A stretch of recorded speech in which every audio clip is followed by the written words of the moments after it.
You think you're behind. You think everyone else has figured it out while you're still stumbling in the dark. You look at their highlight reels and compare them to your behind the scenes. You measure your chapter 3 against their chapter 20.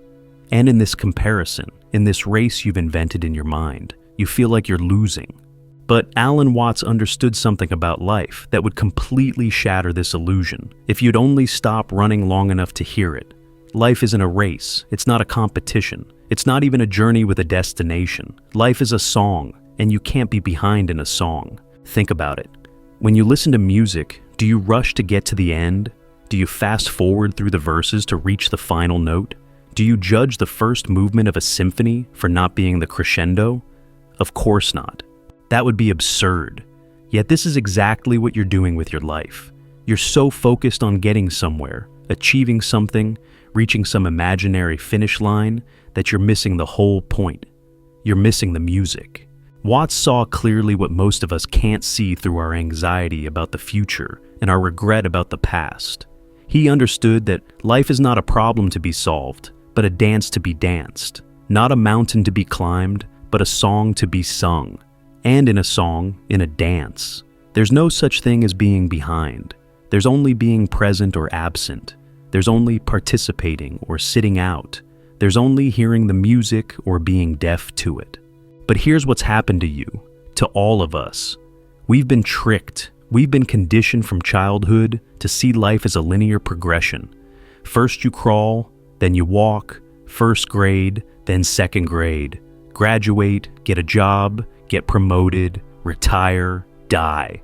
It's all laid out like a ladder, and we're told the point is to climb as high and as fast as possible. But Watts would laugh at this. He'd point out that if the point of music was to reach the end, the best musicians would be the ones who played fastest. Orchestras would just play one note, the final note, and be done with it. You feel behind because you're playing by rules that don't exist. You're competing in a race that isn't happening. You're trying to win a game that no one else is actually playing. They just think they are, just like you. Everyone's running towards some future moment when they'll finally arrive, when they'll finally be successful, when they'll finally be happy. But Watts knew the cosmic joke. That moment never comes. It can't come. Because life is happening now, always now, only now. When you say you're behind in life, behind on what exactly? Behind on accumulating things? Behind on checking boxes? Behind on impressing people who aren't even paying attention because they're too worried about being behind themselves? You've turned existence into a production line, and you're worried you're not producing fast enough. But what if Watts is right? What if life isn't a factory but a festival? What if it's not about producing but about experiencing? Here's the thing that's gonna blow your mind. The universe doesn't keep score. There's no cosmic spreadsheet tracking who got married first, who made more money, who achieved their dreams by 30 or 40 or 50. The universe doesn't care about your timeline because the universe doesn't operate in time the way you think it does. Past, present, future, these are human constructs, useful for catching trains and paying bills, but useless for understanding the nature of existence. Watts would tell you that this moment, right now, as you're listening to these words, is not a stepping stone to some better future moment. This is it. This is life happening. This is the song playing. And every moment you spend thinking you're behind is a moment you're not dancing. Every second you waste comparing your verse to someone else's chorus is a second you're not singing your own part. You know what's really happening when you feel behind? You're believing in an illusion. You're buying into the great myth of linear progress. You're assuming that life has a point, a destination, a final achievement that will make everything worthwhile. But Watts understood what the mystics have always known. Life doesn't have a point. Life is the point. The dance doesn't have a destination. The dance is the destination. Think about children playing. Do they play to get somewhere? Do they feel behind in their play? No. They play because playing is what's happening right now. They're completely absorbed in the present moment, fully participating in the cosmic game. But then we educate them. We teach them to postpone joy, to delay satisfaction, to always be preparing for something else. We teach them to stop playing and start achieving. We teach them to stop singing and start competing. And now, here you are, feeling behind because you've forgotten how to play. You've forgotten that life is not a problem to be solved, but a mystery to be experienced. You've forgotten that you can't be late to your own life because your life is wherever you are. You can't miss your own song because you are the song. Watts would ask you, behind compared to whom? That friend who got married at 25 and divorced at 30? That colleague who climbed the corporate ladder only to realize they're afraid of heights? That person on social media whose perfect life is as carefully curated as a museum exhibit? You're comparing your insides to their outsides, your reality to their performance, your authentic journey to their public relations campaign. But even more fundamentally, you're assuming there's a schedule. You're believing that life events are supposed to happen in a certain order at certain times. Graduate at 22, career by 25, married by 30, house by 35. But whose schedule is this? Who decided this timeline? Some committee of anxious humans who were also worried about being behind. The universe runs on geological time, cosmic time, eternal time. Your human schedule is like trying to rush a sunset or hurry the seasons. Here's what Watts knew that changes everything. You are not separate from life, racing to catch up with it. You are life. You are the universe experiencing itself subjectively, temporarily, uniquely through the focal point of your consciousness. How can the universe be behind schedule? How can existence be late to its own party? The very idea is absurd once you see it clearly. When you feel behind, you're really feeling disconnected. Disconnected from the present moment. Disconnected from your own experience. Disconnected from the flow of life that's always happening right where you are. You're so busy looking at where you think you should be that you can't see where you are. You're so focused on becoming that you've forgotten about being. Watts would tell you that this is like a wave feeling behind because it hasn't crashed on the shore yet. But the wave is the ocean. It's not going somewhere. It's being somewhere. It's not failing to be a proper wave. It's perfectly waving right now. You are like that wave, a temporary formation of the eternal, a brief dance of consciousness, a unique expression of the infinite. How can infinity be behind schedule? The feeling of being behind comes from the illusion of separation. You imagine there's you and then there's life, and you need to catch up to it. But Watts spent his whole career pointing out this fundamental mistake. There is no you separate from life. You are not in the universe, you are the universe.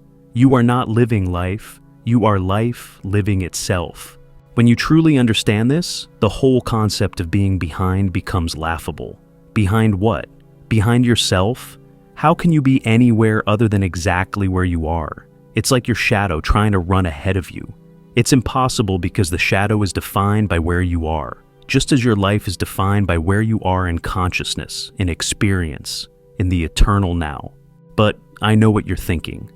That's all very philosophical, but I still feel the pressure. I still see others achieving things I haven't achieved.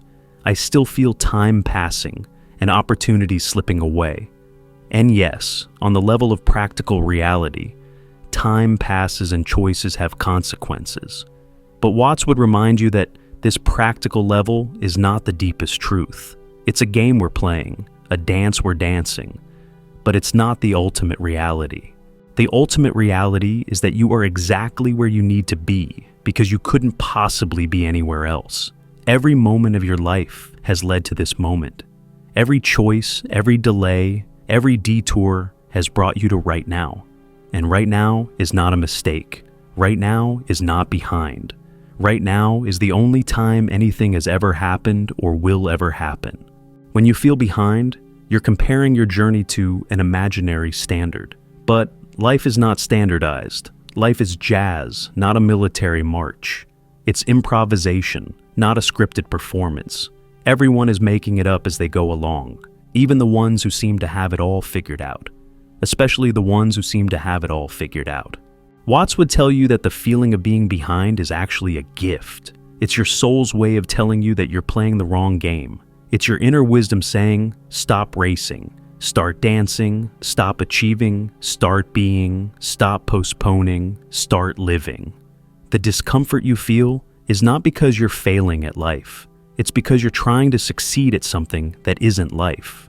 Real life, the kind Watts pointed to, doesn't happen in the future when you've finally caught up. It happens now, in the space between thoughts, in the pause between breaths, in the silence between notes. It happens when you stop trying to get somewhere and realize you're already here. It happens when you stop trying to become someone and realize you already are someone. You know what the real tragedy is? It's not that you're behind, it's that while you're worried about being behind, life is happening all around you and within you, and you're missing it. The birds are singing, but you're too busy checking your progress to hear them. Your heart is beating its ancient rhythm, but you're too focused on future achievements to feel it. The present moment is offering itself to you like a gift, but you're too anxious about unwrapping future presents to receive it. Watts would sit with you in this anxiety and laugh, not at you, but with the cosmic humor of it all. Here you are, the universe itself pretending to be a separate person, worried about being behind in its own existence. It's like an actor forgetting their acting and becoming genuinely worried about their character's problems. You've become so identified with your role that you've forgotten you're playing it. The solution isn't to try harder, run faster, or optimize your schedule.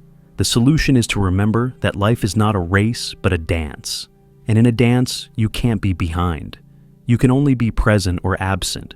You can only be moving with the music or standing still. And even standing still is a kind of dance if you do it with awareness. So here's what Watts would tell you to do. Stop. Right now. Take a breath. Feel it. This breath is not preparation for life. This breath is life. This moment is not a stepping stone to success. This moment is success. This experience of reading these words, of thinking these thoughts, of feeling these feelings, this is not a delay on your journey. This is your journey. You are not behind. You are not ahead. You are exactly where the universe is putting itself right now in the form of you.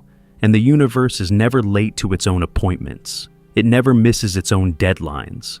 It never fails to be exactly what it is, exactly when it is. The song of life is playing right now.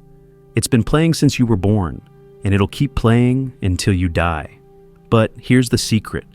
It's not a song you're listening to. It's a song you are. Every heartbeat is a drum beat. Every breath is a verse. Every word you speak, every step you take, every choice you make is part of the melody. How can you be behind in a song you're actively singing? When you finally get this, really get it, not just intellectually, but in your bones, something shifts. The anxiety dissolves, the pressure lifts. The race ends because you realize there was never anywhere to go. There was only ever here to be. There was only ever now to experience. There was only ever this to dance. And suddenly, miraculously, when you stop trying to catch up to life, life catches up to you. When you stop chasing the future, the present embraces you. When you stop feeling behind, you realize you've been exactly where you needed to be all along. Not because you achieved something, but because you remembered something. You remembered that life is not a problem to be solved, but a song to be sung. So sing it. Sing it badly if you must, but sing it. Dance awkwardly if that's all you can do, but dance. Play your part in the cosmic symphony, whatever that part may be. Because the universe needs your note, your frequency, your unique vibration. Not later when you've figured it all out. Not when you've caught up to where you think you should be, but now, right now, as you are. This is what Watts knew. This is what he spent his life trying to tell us. Life is not a journey with a destination. It's a song with infinite variations. And you can't be behind in a song. You can only be silent or singing. So, which will it be?